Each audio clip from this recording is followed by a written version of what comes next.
गांव में रहने वाला एक नौजवान लड़का अपनी कमज़ोर आत्मविश्वास के कारण परेशान था।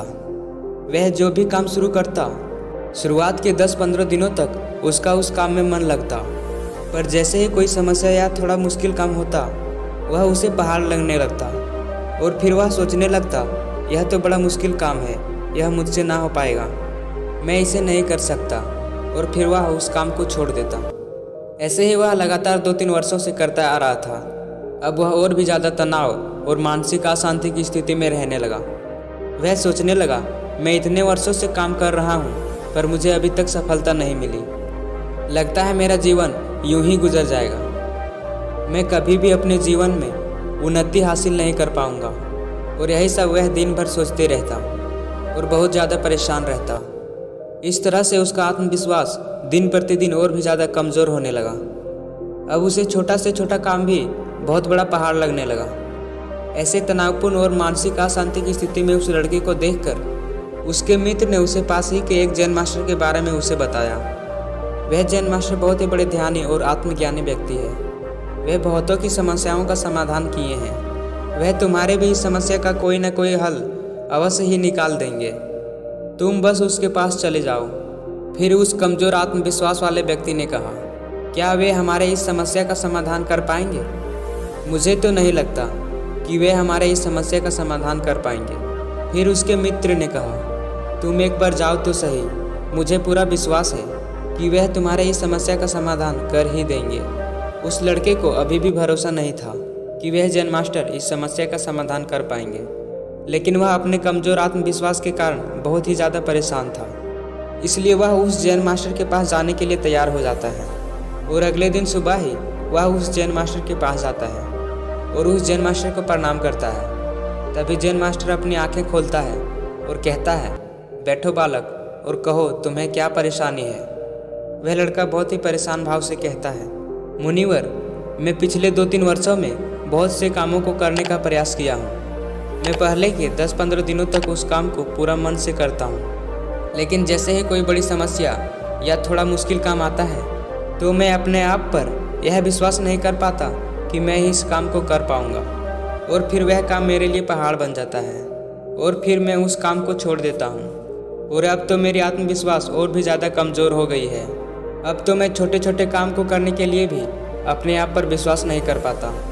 कृपया मुझे इस समस्या से बाहर निकलने का कोई तरीका बताएं। जैन मास्टर ने उस लड़के की सारी बातें सुनी और मुस्कुराते हुए बोले, चलो आज मैं तुमको एक कहानी सुनाता हूँ, बस तुम खुद को इस कहानी से जुड़ा हुआ महसूस करना।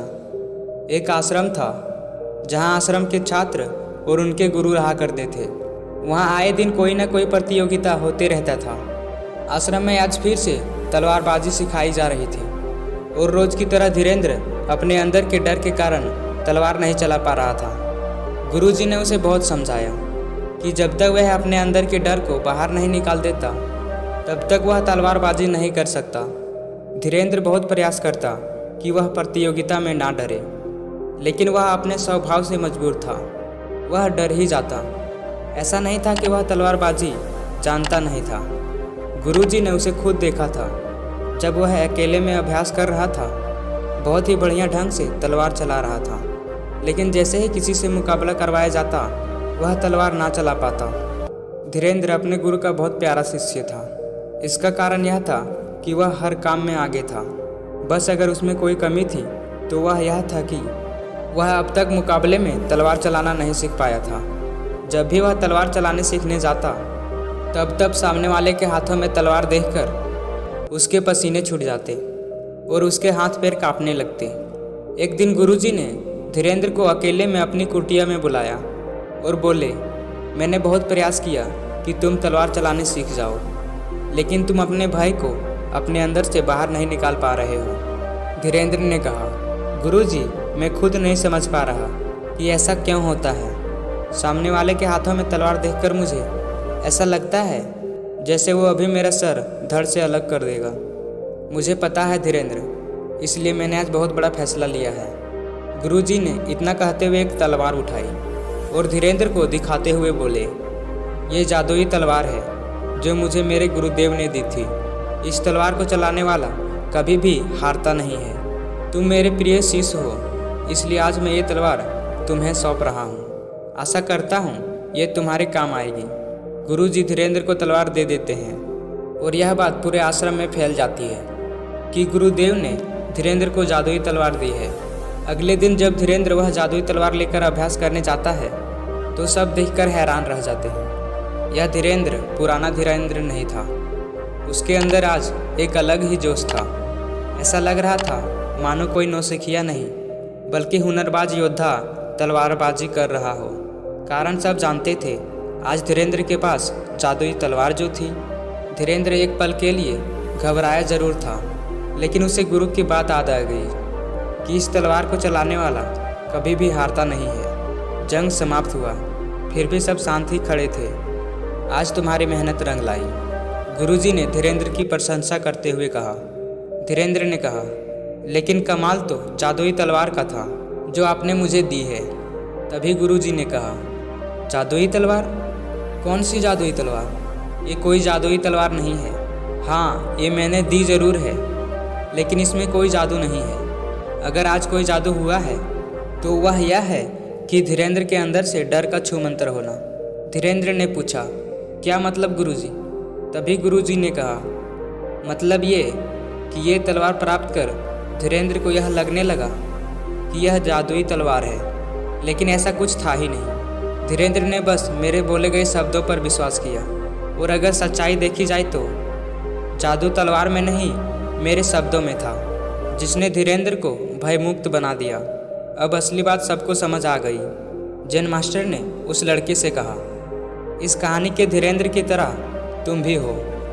तुम्हारे अंदर काम को करने की कला है, पर तुम भविष्य में इस काम को करने से होने वाले परिणाम के बारे में सोच कर हार मान लेते हो। भले ही तुम्हारे काम पर दूसरों को ज़रा भी विश्वास ना हो, पर तुम्हें तुम्हारे काम पर पूरा विश्वास होना चाहिए। तुम्हें यह सोचना चाहिए कि तुम्हारे अलावा यह काम कोई और दूसरा कर ही नहीं सकता। तो अपने अंदर की डर को बाहर निकालो और अपने काम और अपने आप पर भरोसा करो। बस इतना करो, फिर देखना तुम बहुत कामयाब हो जाओगे।